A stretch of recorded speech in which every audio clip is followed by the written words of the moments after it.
Hello and welcome to Nerdarchy for Nerds by Nerds. I'm Nerdicus Dave, and today I'm James. I'm not James. I'm joined by James Introcaso. I just wish I was James, to be honest with you. The deep dark secret is you don't. And you're with nowadays. You're with MCDM Productions. Yeah, Matt Colville's production company. For those of you out there who know about, Matt Colville and stuff, he's a YouTuber. So if you're here on Nerdarchy, you've probably heard of YouTube. Talks about Dungeon Master stuff and stuff like that, and is also a game designer who puts out a lot of products. And now I help design those products. So yeah, that's what I do now. It's pretty cool. I'm excited to be here. And more than likely, they've heard of Matt Colville as well. Matter of fact, like the first time we had Matt on, people showed up like hours before the stream started, like a Grateful Dead concert, and they're just like hanging out in the chat. Like when I say hours, like 4 hours. I'm like, what are you people doing? Like, just come back in 4 hours. We won't start with that. But they're there hanging out, and it's weird to me, but totally cool for them. You know, like whatever's your thing. Yeah. So that was so crazy. He's like the Jerry Garcia of D&D. That's awesome. He is a really great human, and he puts out some really, really cool and different stuff, which is one reason I was really excited to work with him. Is his approach to game design is different than what a lot of other people are doing, and his approach to playing the game, I think, is closer to the way people actually play the game at home, and thinking about home games and things like that. And so I understand why he has a big following. He's very engaging, but also I think he's got a lot of unique ideas that he really champions, which is great. Yeah, so I wanted to have you on because, you've been on a bunch of times already, but you have not, as I mentioned to you earlier, you haven't been on since you started the new gig. Which, we're a little bit late to the party because I think you started at the beginning of the year, correct? Yeah. So I officially started full-time actually on the first. You're in self-employed for a long time now. Yeah, I have been. So I went freelance in 2015, and I had been working full-time at National Geographic at the time. So that's, I was able to sort of make it work with freelance television work. That's what I was doing at National Geographic. I was writing and producing television commercials. So I started to do that, but then I also started to take on more and more RPG stuff, and then sort of the balance switched. And then basically for most of 2020, I was just doing RPG stuff. And then this opportunity came along to work full time with Matt. And I've had a couple of opportunities to work full time with different people, which I feel very fortunate about. But the opportunity to work with MCDM and the people was really too good to pass up, because I really like the company and I like what they're doing and I like what they have planned for the future. So that was really exciting. So what I'm hearing is a bunch of people made you some offers that you could refuse. Well, mostly in the field of television, right? I've had a lot of offers to come write more commercials full time for XYZ Network or that kind of thing. And I just wanted to do more and more RPG stuff. So the chance to do RPG stuff full time was great, but also the chance to do it with MCDM was really important in getting me in full time. Because there's some companies that I love working for, that I have done freelance stuff for. But freelance life is sweet, as you kind of know, Dave. There's some great things about it, and so MCDM offered a lot of autonomy, which is something that I love about freelance life. Is the decision to make your own decisions, and so they offered that, and that was really good. That was one of the things I was wondering about, because at this point, I might be psychologically unemployable. Because after you work for yourself for a certain amount of time, it's like having to listen to somebody else. It seems like it would be really hard. Yeah. My father was in business for himself for a long time, and said to me when I started to go freelance, he said, the biggest problem with going freelance is that your boss is a real a-hole.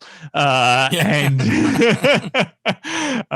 it's true, right? Like you're really only beholden to yourself. And so anytime something goes wrong, you have to have a certain amount of being able to get over self-loathing. I feel like to operate in freelance for a particularly long time and say like, oh, okay, I made a mistake, but I'm moving on, right? This is how I'm gonna fix it, and this was how I'm gonna avoid it in the future, and keep pushing forward, right? Which that happens in jobs with bosses and full-time jobs too, but you really only ever have yourself to blame. That's true. I feel that in my soul. Yeah. I also at the same time feel like the longer I work for myself, if I were to work with someone else, my ability to not tell them to go F themselves is decreasing with each year of self-employment. Yeah. Well, that's a really important thing, and it all depends on what you do, right? Like we have, when you're writing, producing television commercials and RPG, you have like clients, right? And so you want to treat those clients well, because they will then come back to you, hopefully, with more work and stuff. But also because it's good to be nice to people. But there is a certain amount of when you're making your own thing, and you have customers who buy that thing, then your relationship with other people who are in the industry can change, and you can do your own thing, that's the big thing about MCDM, right? I see all these conversations online about like, this is how we should design this thing for 5th edition D&D, or this is how we should operate in publishing or whatever. And MCDM is just like, well, but we want to do it this way, so we're going to do it this way. And I was like, that's cool. I like that. So yeah. No, there's definitely something to that as well. I mean, you guys had sent over the Illrigger for us to check out. And we actually shot a video on it the other day, Wednesday. That's the day. And we definitely had some thoughts about it. And also and seeing how you guys are doing things different and breaking some of the norms from what is expected. So reviewing that was tough because weighing it against what already exists, and then there's weighing it against itself. Right. And then as always with stuff like that, we have to throw the caveat like, this is how we think it'll play, but it may play differently, at your table. Yeah. And that's a big, playtesting is a big part of what we do at MCDM for that reason, right? And I don't, everybody has different opinions on playtesting in the RPG community about how necessary it is and that sort of thing. For what we do, I think it's really necessary because we are working in an existing game, right? Like D&D is this existing framework. And essentially we're creating these supplements and expansions and adventures and things like that. And so people come to D&D with a particular expectation about what they're going to get. And I think when you say, hey, this is a little different, or this is very different, you need to make sure you're hitting the mark that you want to hit, because sometimes it can be different, but it can be different in a way you didn't intend for it to be different.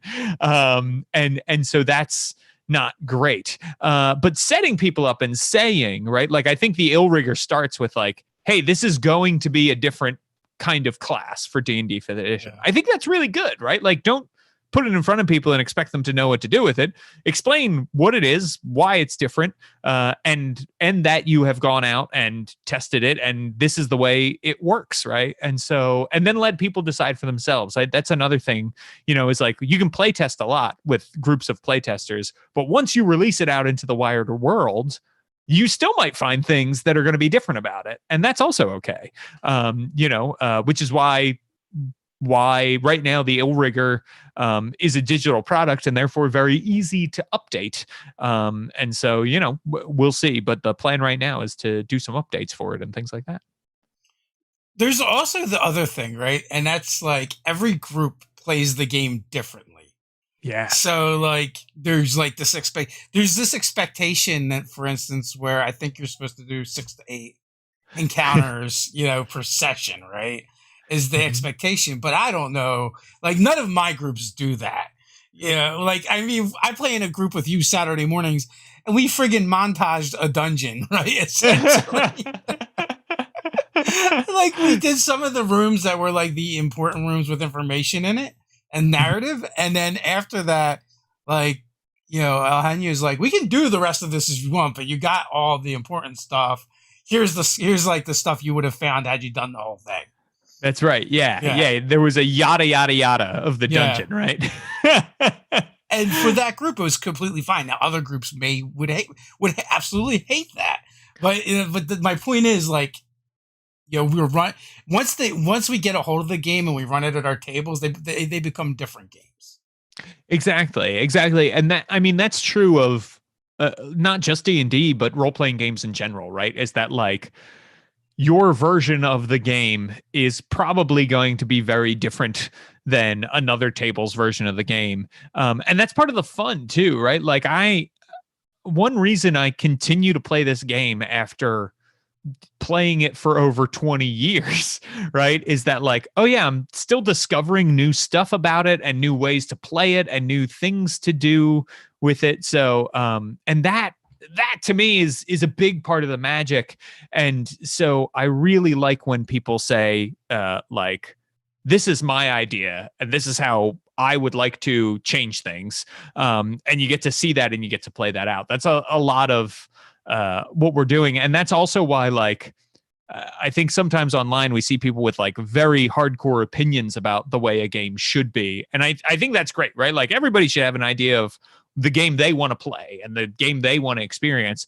But also, I love that there are all of these different opinions and all of them can be D&D or all of them can be an RPG, right? And to me, that's like the beauty is that like you could go play a game with the same rules one way and I could go play it another way, and both would be valid ways to play the game, which I think is cool. Now, some rules are better than others for specific stories, but it is what it is. Yeah, it's always about matching up the right people with the right game. Mm-hmm. The right table. Yeah, it really is. And I found, there's people who I've tried to introduce RPGs to, and you've probably had this happen to you as well, right? Where sometimes I'll start with like a D&D because that's really what they want to play. It's the big one. It's the one they've heard about, right? And they get bogged down in math and character level versus spell level versus dungeon level versus inspiration versus bardic inspiration, right? All of these same terms and different things. And you've got, class abilities and ancestry abilities and a background. And so it's like, oh, okay, well, you know what? Let's just play Fiasco. Let's just play Monster of the Week. And that is something that then they can grasp onto faster because there aren't as many rules to get in there, and there isn't as much complexity. And the flip of that is, right, like there are people who are hardcore video game players or tactical board game players, things like that, who really like that element of it, when it's like, oh, yeah, we should introduce you with D&D, or maybe we should introduce you with like Exalted, right? Something really crunchy, because that's what they're going to like and latch onto, and that's their way into the world of role-playing. Yeah, like my wife started with D&D. Right. And then was very nervous about going to the Expanse because it's new and right. And she doesn't really even know D&D quite yet, right? I'm like, well, this is actually easier than D&D.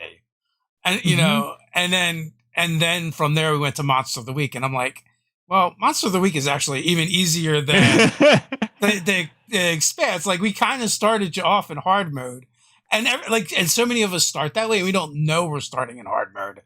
I mean, there's, like you said, there's God mode, like Exalted, or some other games that are really super complicated, and it can be even harder. So matching up the expectations is super important. And like you said, like a Monster of the Week game is such a great game for beginners, where it's like, listen, you only have these certain amount of things you can do, and then most of those are based on making stuff up, which is like how I prefer to introduce people to game anyway. I'm just like, you got this character sheet with all this stuff. Just tell me what you want to do.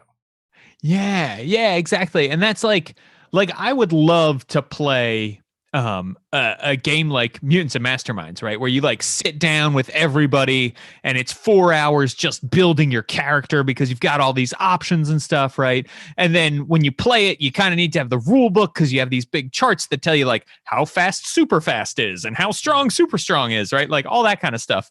But it's really hard to find other people who want to play that style of like really get into the nitty gritty with you on like a regular basis, right? Most people want to get together with their friends. They want to make a bunch of jokes in a fake British accent or whatever, and have a good time laughing. And so I think that's also why we see the proliferation of stuff like D&D, right? Because somebody goes through the trouble of learning all of the rules of D&D. They're like, oh, do I really need to learn another set of rules just to make fart jokes in a fake British accent again, right? Like because that's what I want to do. That's what I like. And so I think one reason to start out sometimes with a simpler game is because it does become easier to like the concept of role-playing games, I think, is hard for a newbie just in general, right? And so starting out with something simple then makes it like, oh, okay, this is simple, and you can move up and learn new games. And I don't know about you, but I find the more games I learn, the faster I pick up new games, right? Like I'm not as overwhelmed now when I sit down with a new rule book or somebody slaps a pre-generated character sheet in front of me and says like, you don't know what any of this means. It's all gobbledygook, but you're going to know by the end of the session, right? Like that, to me, the more systems you learn, the easier it becomes to learn systems. And I think that's, because some things there's some shared jargon, but also there's, shared mechanics or things that are similar. So by association, you can start picking up on things much faster. You mentioned Mutants and Masterminds. Like, I don't even believe in playing that game without Hero Lab. Yeah. Well, that is a game. It takes a long time to build a character, even in Hero Lab. I feel like, it certainly can. That game's weird because it's so front loaded. Like after you make your character, I mean, especially if you're familiar with D20 systems, then it's like super easy. But yeah, like the process of creating a character is brutal. Yeah. I think that's very true, right? It's like you kind of pick your power level for like what sort of superheroes are you going to be? Are you going to be the Justice League? Are you going to be more like the Defenders? That kind of thing. And then you kind of stay at that power level. There's certainly rules for character advancement and stuff like that, but that's where the meat of it all is. And it's I really have had fun playing it when I can convince people to come play it with me, but it is a lot of investment for someone who's like, well, I don't know if I'm going to even like this, right? Yeah. That's what pre-gens are for. Yeah, exactly. Yeah, I'm a big proponent of pre-gens. Starter sets, right? I think are really, really helpful and that kind of thing. So, and resources, right? Having all kinds of resources at your fingertips, I think, really do help people. We just did a big survey at MCDM, and Matt talked about this. So we have a monthly magazine called Arcadia that we deliver through Patreon and through our store, right? People can buy individual issues at the store, or if they pledge $5 on Patreon, they get the latest issue. And that magazine's full of content that writers pitch to us, right? Like writers come to us with ideas, and some are weird and wild. Some are a little more like Route One, kind of right down the road. And we, accept pitches, and then we solicit pitches, I should say. We reach out to writers. They send us pitches. We go through the pitches. We accept them. Anyway, this is all to say that like within Arcadia, we have some weird and wild ideas. And I think those resources really help GMs prepare, right? And we did this survey then about like, what do you want to see? And so it's a magazine for GMs and for players, but overwhelmingly GMs are the customers of MCDM, probably because Matt does a lot of GM advice videos, and we all know who buys the books in the group. It's usually the person who's running the game. So that's the people who are looking to buy Arcadia. So Arcadia, we did this survey, and one of the things that was really interesting, right, was that like people really want to see things that there are already a lot of in D&D, right? They wanted to see overwhelmingly monsters, right? And there are a zillion monster books out there already that are play tested and really great and stuff like that. Overwhelmingly, there's literally thousands of monsters, thousands and thousands of monsters, right? Just put out by WotC, right? You've got 3 monster books that have been put out, plus in the back of all the adventures, unique monsters and stuff like that. I think there's something like a total of like 18,000 monsters on D&D Beyond. What? Wow. Now, granted, some of those are dupes because if there's a variant for the same monster, it gets 2, but still. Right. Yeah, they put that in D&D Beyond. Yeah, so it's that, and then spells was really high up there, right? We got a lot of spells already. There are a lot of third-party spell books and stuff. And then interestingly was like encounters. This was interesting for me. I don't know if everybody found this interesting, but encounters kind of above full length, and by full length I mean fully packaged like one-shot adventures.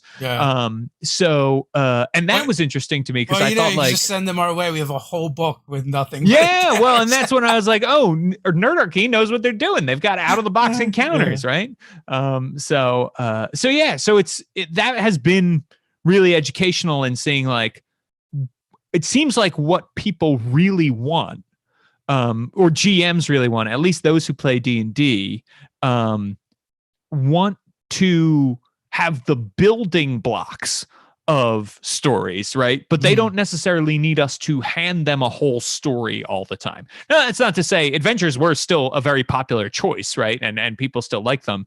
But I suspect a lot of people are adapting adventures, taking them apart, taking the encounters out of them to use just those encounters, taking the maps and stuff out of them.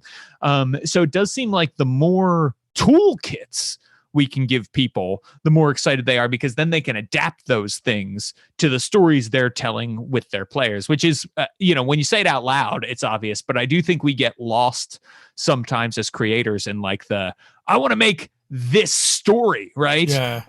Which I think is good and valid, and we should do those too. But also what is helpful sometimes is like, here are some really cool action figures to play with. You tell the story, right? And so that's the same problem with it, like those big adventures is the same problem the hobby has as a whole anyway, right? Like if you're looking at Curse of Strahd or Tomb of Annihilation or any of those, right? That's a huge time investment. And one of the reasons why we lose RPG players is like, if you're looking at your schedule in the week and you've got like all these things on here, but this one thing is like 4 hours a week minimum, right? That's a big chunk of time to decide whether it's worth it or not as you weigh it against your other responsibilities. Well, what is a big adventure campaign book but that at scale? That's very true, right? And a lot of them take if you're trying to hit all of the content in them, a lot of these bigger stories can take weeks and weeks and weeks. People, I think before 5th edition was officially released, they were doing the playtest, right? Yeah. And I think at one point they asked people, like, what is your ideal length of time for a D&D campaign? And it seemed for most people it was about a year, right? Which I think you can see is in that release schedule of like, there's a big adventure kind of announced at the end of every summer in September, beginning of fall, or released then. It's announced in the summer, released around then. And this idea of like, we're putting out a story for you to tell. And then you can also see that reflected in the way they suggest advancement in the Dungeon Master's Guide. It's like when you add it all up, I think it's about 40 sessions, right? Which does make sense. I think like if a D&D group tries to get together once a week, they probably miss out on about 12 sessions at least from people not showing up, some more, and so that's really interesting. But I do think those big adventures actually take most groups more than 40 sessions because stuff happens and people are going off the map all the time. Yeah. It's like, oh yeah, but before we descend into Avernus, let's go over here and check this out, right? Or before we heist dragons in Waterdeep, we are going to go bother all of these NPCs in a tavern that we met before. And that's part of the fun of the game. And you're not playing the game wrong if your character does something else and the GM lets those scenes happen because you're having fun, right? You're playing the game absolutely the way it's intended to be played. I mean, our Curse of Strahd game, like we were getting ready to go to Ravenloft, and at the same time, I forget who mentioned it. Might have been you. It's like, should we go back and murder that one vampire that we met in session 1 now, and then go? And then we're like, well, maybe if we just kill Strahd, he'll revert back to normal. But like, there is definitely a lot of that happen. So again, like you're like, oh, do I want to buy this campaign, this adventure for $50? Because, and it's not even like, it's a great value proposition, right? Like that much entertainment for that little bit of money is amazing. But you're also going, well, will anyone go along on this ride with me for the next year? Am I going to get to use it? Or is it just going to sit on my shelf and mock me? Yeah. Yeah, it's very true. It's so I worked on Baldur's Gate Descent into Avernus, right? And the chapter I wrote is close to the end of the book. It's called The Bleeding Citadel. And it's like a big gross dungeon crawl, followed by this like weird dream sequence thing that happens in hell. And every time I talk to somebody about Descent into Avernus, they're like, "Oh, which part did you write?" And I'm like, "Well, I wrote, these parts here and there around the beginning, and then yada yada. But like my big contribution was this." And I feel like I get a blank stare because they're like, "Wow, we never made it there, and I don't know if we ever will because it's so far into the book, right?" Which is kind of an interesting thing to think about. And hopefully more people roll up some level 12 characters and just go straight into the Bleeding Citadel. And I can hear about how it went for everybody. Yeah. Also with the things that you're mentioning too, it makes me think of Sly Flourish a lot because like that's his whole thing. His shtick for a long time is like, oh, like don't make up all these things because like they're done professionally. You can just take them out and use them by themselves. Yeah. Well, and I think that's that's the genius of some of these other products that are not the giant adventures, right? Like Candlekeep Mysteries and Dungeon of the Mad Mage and the Ghosts of Saltmarsh, right? Tales from the Yawning Portal. Those products that Wizards are putting out, those are already meant to be broken up like Kit Kat bars and played in whatever order you want. And it's the brilliant part of like doing Adventurers League play too, is that there are all these little stories you can play and you can buy and then you can rip out. And it's interesting to see that like when you break it down even further, right? So like, at least according to our survey, when you break it down, yes, people want adventures, but they want encounters even more, and they want monsters even more than that. And like each one of those things is the building block of the previous one, right? So like that's kind of interesting to see that like, most GMs, every GM, right, pretty much needs monsters. They need more monsters because at some point they're crafting their own encounters, whether they're using a published adventure or not.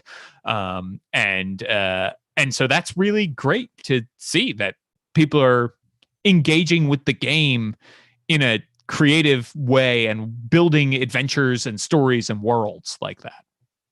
Yeah. I mean, like, I have yet to run. Well, that's not true. I ran one adventure in 5e that was pre-written, and that was by Frog God Games. Oh man, I forget the name of it. But Orcus Claus is the main character, and it's like this Christmas theme. thing, and that's the only Orcus reason clause. yeah, and that's the only reason I ran it, because it was around the holidays. But before that, like I've used Prepared. I've used Yep. things from Cobalt Press, Great. which you've written for Cobalt Press as well. Great company. And also, I want to mention we got a bunch of people on here. In the description, you can find links to find James around the web, as well as MCDM Productions as well. I did want to ask you about one thing. What is like kind of the layout of Arcadia? Is it themed every month? Is it a hodgepodge? Great question. So it has mostly been kind of hodgepodge in the sense of like we try not to repeat content in an issue, right? So like if we have a subclass, like an article that includes a subclass or is about a bunch of subclasses, we're not going to do a second article in that magazine probably that has more subclasses. If we do an adventure, we're not going to have a second adventure probably in that issue. But other than that, we have not had anything themed yet. We are planning some themed issues coming up. I think I can say that. And we have ideas, right? Like I would love to at some point have a themed October issue that is all horror based, right? And maybe there you get a bunch of new monsters, maybe new horror themed adventure or encounters, right?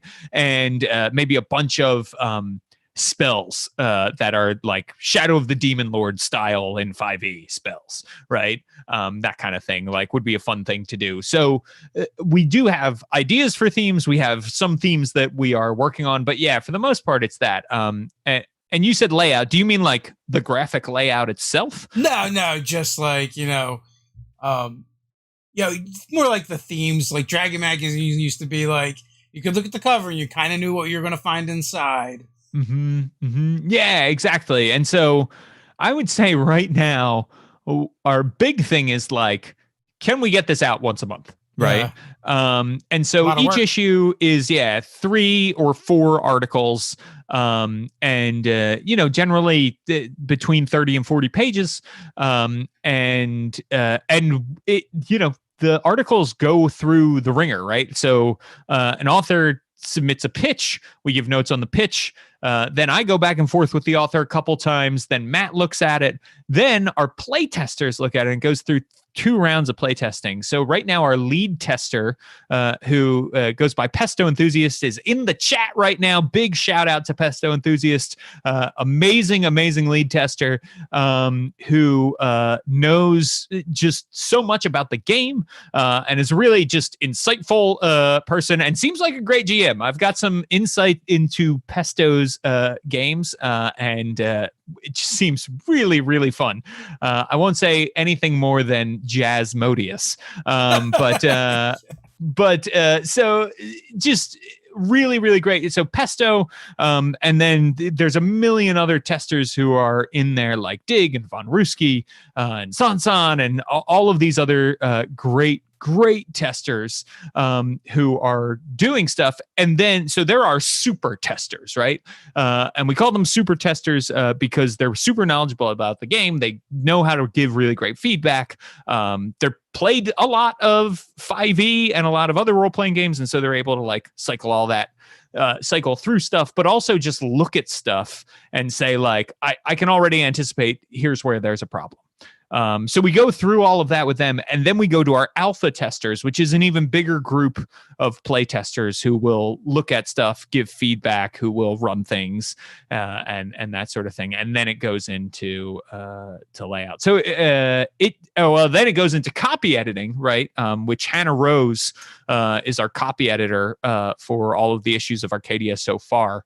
And then it goes into layout, and that whole time too, it's got to get art, any maps that need to be made, any handouts that need to be made, all that kind of stuff has to go along with it too. So to do all of that for 40 pages in a month takes a lot of time and money. Yes, yeah, exactly. So so we are, we're seeing first, can we hit that monthly cadence? And what makes that easier right now, is the ability to swap articles in and out, right? So like, if we get an article and oh boy, it's not working and it needs an extra round of editing, or it needs more rounds of playtesting, or the art wasn't right and we need to hold off on this article because the art we ordered for it needs more time. The fact that we're not doing themes makes it like, if every issue was a theme, it would be a lot harder to cycle that stuff in and out. So hopefully once we know what we're doing more, and we're definitely settling into a rhythm, we'll see more and more themed issues. But I don't know that every issue of Arcadia will be themed necessarily. It also becomes challenging after a while. Yeah, and I wouldn't want to say no to a great article because I can't think of 2 or 3 other great articles around the same theme, right? We had an article called Aces High that was a new rule set that's all about aerial combat. And that was really cool and fun. And it was like, well, yeah, we could include like aerial combat feats, and we could include monsters that are good for only aerial combat and spells that are only good for aerial combat. But now that issue of Arcadia is like a niche issue. And instead of having this one sort of niche article about aerial combat, which comes up often in games, not necessarily all the time, but enough, then it's like, well, now who does this appeal to? Not as many people. So casting a wider net also helps. Makes a lot of sense. How far ahead are you guys working? Great question. So I have articles commissioned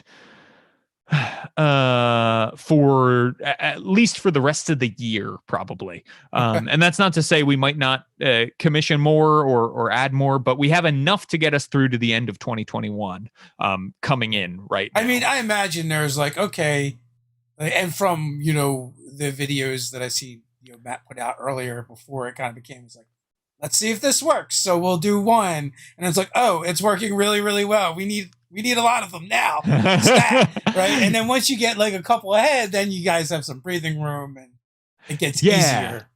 Yeah, it was an overwhelmingly positive response from the community, which is we're very, very grateful for.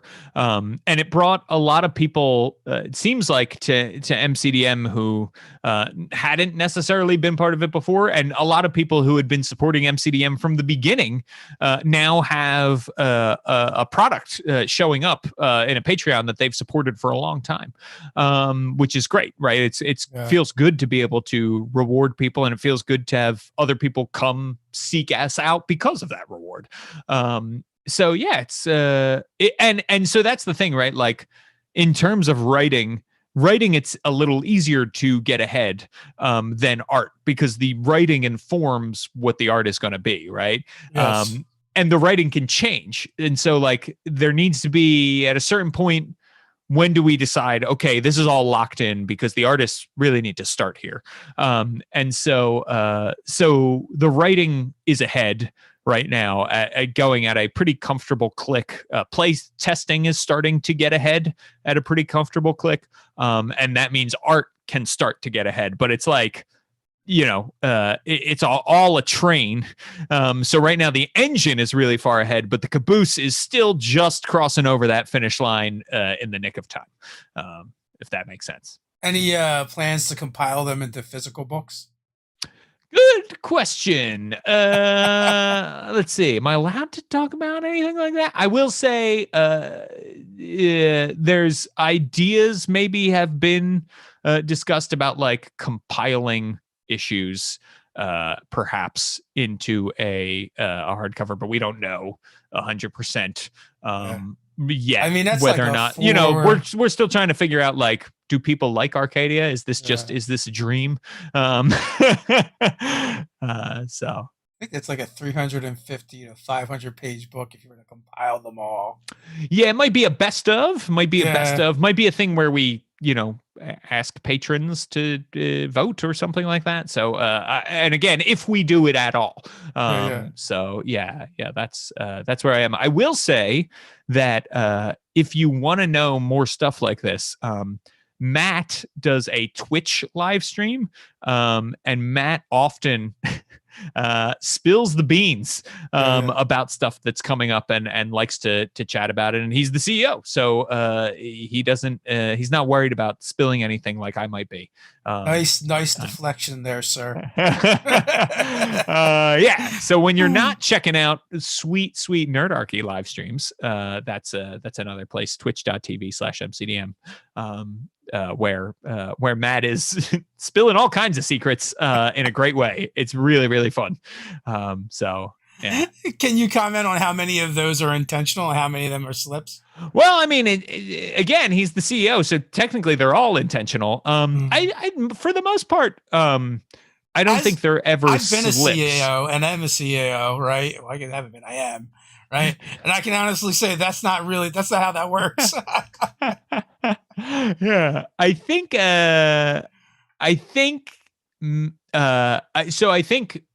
I'm pretty new to the company, right? Like, so I haven't had the inside track for very long. But I think Matt, at least in my experience, he's often in our company Discord saying like, hey, I'm going to talk about this tonight. Is that okay with everybody? Hey, I'm going to, it's a very much a, Matt takes care of his employees and we all try to take care of each other at MCDM. So it is nice to see when people are like, hey, hey, I'm going to talk about this, or hey, I did talk about this. I should have gotten clearance first. I have done that before with people. It's really nice to work at a company where the CEO, who could do whatever he wanted to do, right, does really care about the employees and how they think and how they feel. And it's great. Much like your D&D game, you can do whatever you want as the GM. But the question is, will you have players at your table at the end of the day? Right. Exactly. Yeah. So, and that's why you want to keep that communication up, right? And it does feel like that, right? Like, I am very new to this job and I feel very comfortable speaking my mind with everybody on the team. And that feels great. Like, it feels great to be able to say like, oh, I don't agree and here's why. And also to have people say to you like, hey, I don't agree and here's why. I think having that give and take is part of what makes MCDM successful. No, I agree. Just like that back and forth. And even when I work with people and I work for people, I'm like, look, even if it feels like I am not using your ideas, I want them, right? I want to hear them. I want to wait. Yeah, the only way that we can kind of like grow and know what you're thinking is by you sharing that with us. Yeah, and it's super beneficial. I'm always listening, even if it doesn't seem like like I'm paying attention. Is what I've had to tell people in the past, because I want the feedback. I want to be exposed to other ideas, because at the end of the day, it helps us make better informed decisions. Yes. Yeah. I remember that when I worked in marketing, right, television marketing, we would do brainstorms a lot for like, how can we market this show, or what title should this show have? And one of the things we would say that is like, listen, during the brainstorm period, no one is allowed to shoot down an idea. No one is allowed to say like, no, unless the idea is, heinous or bigoted or something like that. Right. But for the most part, because an idea might not be the best idea, it might not be super creative, it might be rote, it might have been done before, but that idea can spark another idea. And so if people are afraid of being judged for what they're going to shout out or what they're going to say during a brainstorm meeting, you're not going to get as good a result as if you have people saying like, this is what I think, this is what I think, this is what I think. And it feels a lot like that, working at MCDM, like you just said, right? Like, even if I'm not going to use your idea, I still want to know what it is. And I think that's important, not just for sparking new ideas, but also for just knowing where the minds of the people you work with are. That's always a good thing, because you can say like, okay, I understand that this is where you're coming from, and now you understand this is where I'm coming from, and let's try to meet somewhere in the middle. Also, too, sometimes you just get the right idea at the wrong time, right? Yeah. But if you didn't get it, the timing is never going to matter if you don't at least get it. Yeah. And if you don't share it, right? Like that's the thing. The number of times I've said something and somebody said, that's not right for this, but we have this other thing. And that would be great for that, right? That's, that's how it works. Shower ideas, right? So are you still involved with Burn Bryte? Great question. So I am definitely still free to work with other companies and stuff while I'm at MCDM. I know that the great and incredible Gabe Hicks is now the game designer at Roll20. And I believe future Burn Bryte products, whatever they're going to do, are in his hands and in the hands of everybody else at Roll20 there. So I'm definitely in and available to help, but I don't have anything I can talk about right now. Okay, nothing to talk about. And for anyone who doesn't know, Burn Bryte is another game that James helped develop over there at Roll20. Were you the lead on that, or yes, part of the? Yeah, okay. Yeah, so I was a co-lead with a guy named Jim McClure, and huge contributions from also Darcy Ross and Kat Cool, who were also on the design team. Just a fun game to really work on and everything and bring to bear. So will Arcadia ever include things that are not D&D? Good question. I think I don't know about Arcadia, if I'm being honest, right? Like, and one reason I don't know is I don't know what the lifespan of 5th edition D&D is. I don't know if there is a 6th edition of D&D, if it will be open or not, right? Like the 4th edition had a very different gaming license than 3rd and 5th did. So those are questions for the future. I will say that for MCDM, we talk about stuff. Matt's talked about this on his own streams. We definitely want to make our own role-playing game. And so we'll see what comes of that desire, and comes with that. Right now, we're making a lot of 5th edition stuff, right? We're making Arcadia. We're trying to finish up Kingdoms and Warfare, and we put out the Illrigger, right? And we've got other designs in the 5th edition space. But yeah, we're looking forward to also working outside of D&D at some point.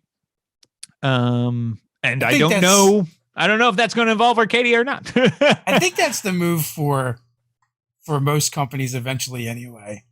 Is because right now there's so many of us that are kind of dependent on what is this one big company going to do, and how's that going to affect everyone? And that's one of the things is like, do you make your own game? I mean, we've been asked. I always struggle with that one because I'm like, there's so many good games out there. What would I do that would be different? And I need a reason to do a thing other than to do it. Yeah. I will often recklessly tweet, I'd love to make a game like this, that's like Space Cowboys or like high action, whatever. And then I will invariably get 20 people tweeting at me like, here's a link to the game you want. Don't make it. It exists, right? Yeah. And I don't think, if there's any creators out there, I don't think that's a reason not to make a thing. Your version of that thing will be different, and it will be valid, and it could be the best version of that thing that exists. So you should totally do that. But I do think there's always awesome RPGs out there, so many amazing RPGs out there, and I do think it helps your design chops and stuff to read them. So yeah, but it's hard to know where to start. Even I remember that with Burn Bryte, right? We wanted to make our own system, and it was kind of like, how do you start when you want to make a system? Right? Like, we don't even know what dice we're using. We don't even know if we are using dice at that point. And so when the world is like wide open like that, figuring out how to narrow that scope is really, really important. So your boss wants to know if you're working on talent. Oh no, Matt's in chat. Hi, Matt. Yeah, watch what you say now. The boss is watching. Yeah, that's a good question. And am I working on talent? I will say that I am working on talent. There's a few things that could mean. Yeah, it could mean a few things. I mean, it could be hiring and looking for prospects. It could be a game mechanic. Could be. We have such weird jobs. It's like, one day you might be like, well, what is the garbage removal like for a tribe of goblins? It could be a whole discussion for an hour. Yes, exactly. Right. Like, and that's one of the beautiful things I think about this and about Arcadia is it really does let our authors who have ideas that are like, hey, I want to do a goblin garbage collection system. And here's how it would work, right? Like if it's cool and if it makes sense, we might go for that. So there's a lot of fun to be had with other people's ideas. And that's one reason Arcadia is huge for us is we get to reach out into the community, solicit ideas from a lot of different writers and ask them, what do you want to add to this game? And how can we help you do that? And how can we make it the best it is? And hey, by the way, you're going to have amazing art from world-class art team and great artists. And we're going to help you bring your stuff up to snuff and we're going to play test it. And it's, I think in a lot of respects, a monthly RPG magazine that can do all of that. Not to toot my own horn or the MCDM horn too much here, but it's a lot of work. And we're really happy to be able to do it for other authors and let those authors really be the one to lead the charge in the words that end up in the article, right? As they get final say on like, this is what I want. And we've definitely had authors say, we've suggested changes and they've said, no, I really feel strongly about it and I want to present it this way. And that's okay. If that's what they want to do, then it's their article, it's their name on the byline. And we want to make sure that they are represented in the way they want to be. That absolutely makes sense. Is Burn Bryte the only system you've designed or have you worked on other systems? Oh, that's a good question. So Burn Bryte is the only system that I've built from the ground up, obviously with a whole team of people who were very, very integral to that. I have worked on games outside of D&D. I've worked on City of Mist, a really great Powered by the Apocalypse game that I highly recommend people checking out. And I've done some. What else have I done? I've done a lot of stuff for Burn Bryte specifically. Yeah. So it's not just the core rules, right? We've put out several supplements and adventures and things like that for it. And a lot of D&D, stuff as well. So yeah, it's but yeah, Burn Bryte is, as far as original systems go, that's the big one that I've designed. Yeah, to my knowledge, correct me if I'm wrong, but you've co-authored at least 2 different Kickstarter projects that I've seen. Yes. Yeah. So I've co-authored, those were both 5e products. The Demon Plague, which is a level 1 through 20 adventure that I wrote with John Four, who runs roleplayingtips.com. And that is like one of the first things that I ever really published. That wasn't something I did on my own, like on my blog or something like that. And that was a big time learning experience for me and for John. And that is an adventure that we wanted to put out because it sort of taught people different ways to GM. So it starts off with like a linear quest, and then it becomes a like a sandbox with a map, and then it becomes a hex crawl that you're creating the hexes as you go, and then it ends in like a mega dungeon. Or really what we think of today would be like a normal, I think it's like 50 rooms, which for some people is a normal dungeon. For me, that's a mega dungeon. That's a lot of dungeon crawling. Because there's something in every room, right? Like there's an experience to be had. There's nothing rooms in that dungeon. So there's that, and then there's Fantastic Lairs, which is a book of encounters, basically a book of small dungeons and encounters that I put out with Sly Flourish and Scott Gray last year. So yeah, it's been a lot of fun. I will say, as far as stuff, there's another thing that I am working on in another system, but it hasn't come out yet. So I've spent the last like year or so working on a full-length Zweihander adventure. Nice. So that'll be coming out. Oh yeah, and I worked on Flames of Freedom. I forgot about that too. So yeah, I've worked on a bunch of stuff. You also have produced a bunch of stuff over on the DMs Guild as well. Yes. Yeah. I've got I was a DM's Guild adept over there for a while. So yeah, if you like particularly expansions to D&D hardcovers, that's a lot of what we put out in the adepts. I also put out My Dad's Monster Manual, which Dave, you saw me writing some with my dad one day. So yeah, I bore witness. I love that concept. It's pretty funny. Oh, thank you. It was great. Yeah, it showed my dad the art in the monster manual, and then rewrote the monster manual based on his responses. So we changed all kinds of creatures to be whatever he thought they were, just based on his thoughts looking at the art. So that was a lot of fun. Not too long ago, fairly recently, Jacob from XP to Level 3 sat down with his parents and showed them pictures from the monster manual and asked them about the monsters. That was pretty funny as well. Oh, that's awesome. Oh, I'll have to check that out. Maybe if he got inspired by, my father's monster manual. That's really great. Peter wants to know, what is a tabletop RPG that is high on your list to play, and why? Oh, sure. Yeah. So I try to play a lot of different games. I have gaming groups that are amenable to changing what we're doing. I have a couple of different gaming groups. One that plays a lot of D&D, which is great. Dave, you and I play that. And then, so I'm always playing different stuff. I think for me, one of the big ones that I want to check out next is Lancer. Lancer is one that people are really talking a lot about. It's mech sort of combat.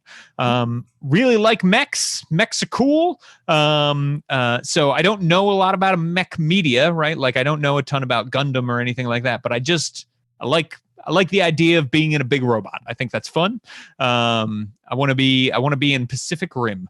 But I really want to check that out because it sounds like it's got some great action mechanics, but also some really great storytelling mechanics. It's won a bunch of awards. And so that is high on my list. Also, I follow the creator on Twitter. It seems like a very cool individual. So, yeah. So I think also, Matt Click put out, I think, like a rules light version based off the Black Hack called Mecha Hack.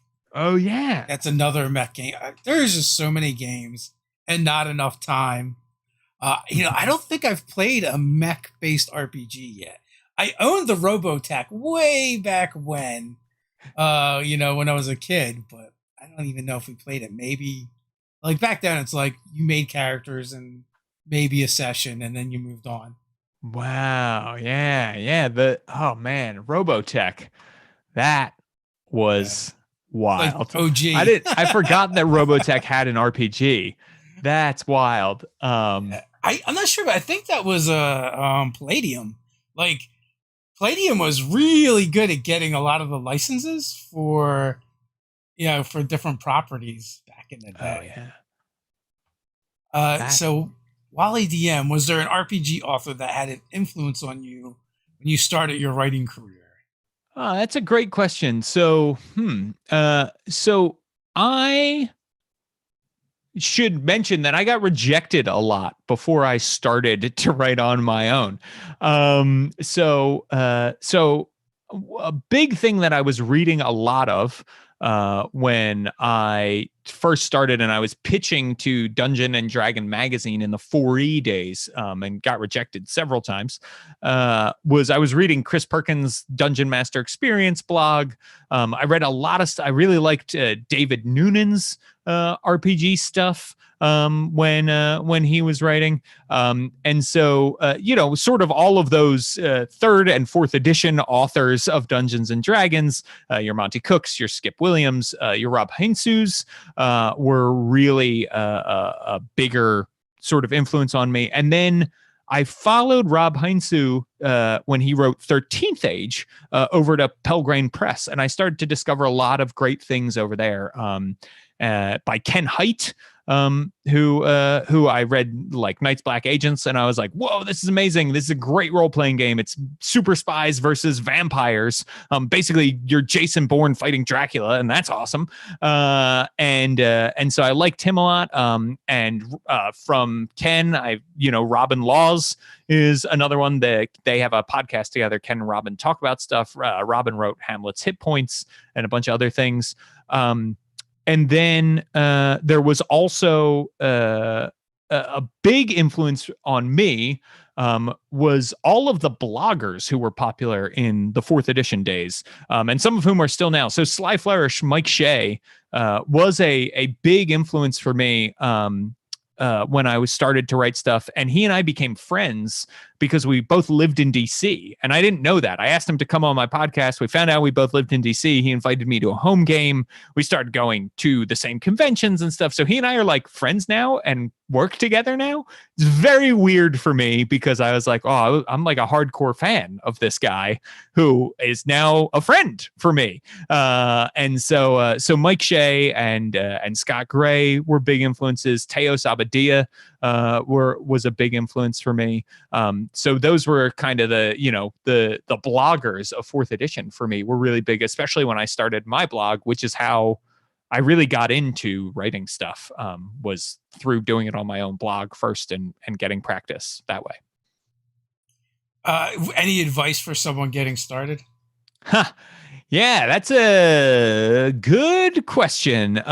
So I would say the biggest thing is that, we always get this advice of like, just do it, just go do it. Right.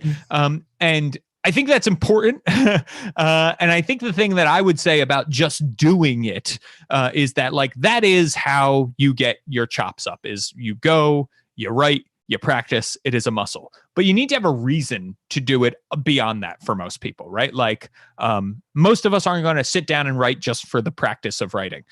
So for me, the blog was really helpful because I said to myself, like, if I want to build an audience, I need to put out weekly content.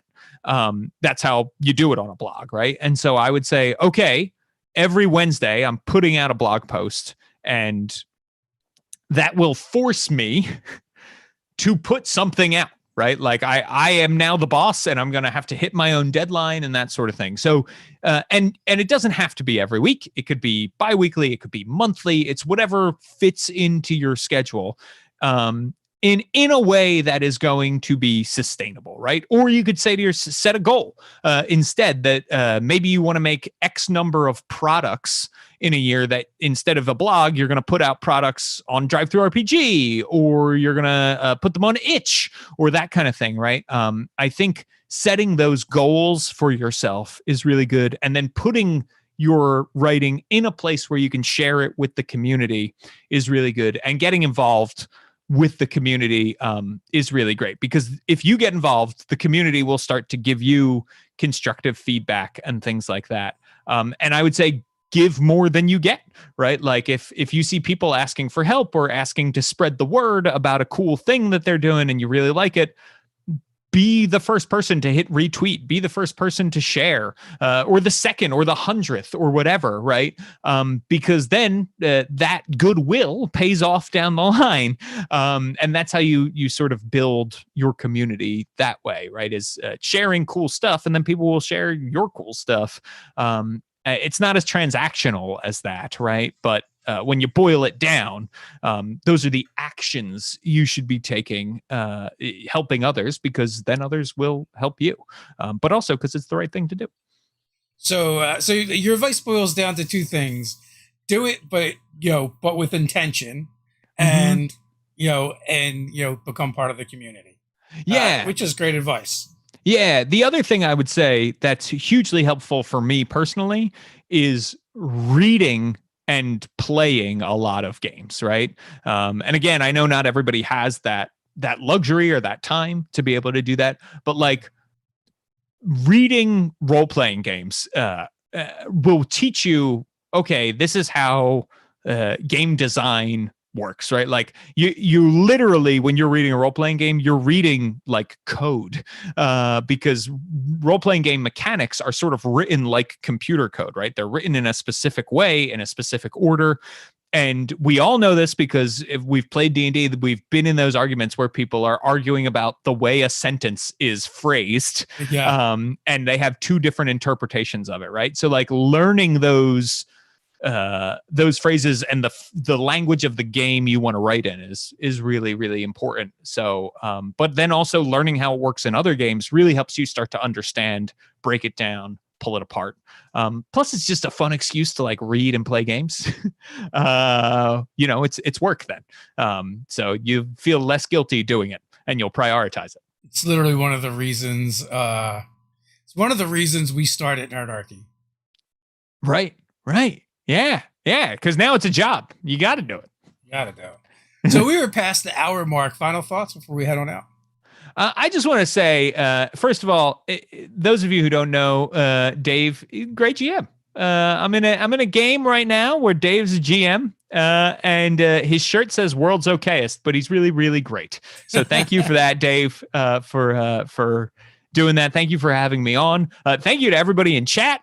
Chat's been popping off and really fun. So thanks for coming in, and for all the kind words about Arcadia and everything else. There's a whole big team of people who work on Arcadia every month to make that happen. And so it means a lot to all of us whenever anybody says anything great about Arcadia or the Illrigger or anything like that, because God, it's just so much fun to make this stuff, and it is a lot of work. So it's nice to know that other people are having fun with it too. Yeah, absolutely. Well, thanks for being on. Thanks for everyone for hanging out. As always, links in the description. And until next time, stay nerdy. Stay nerdy.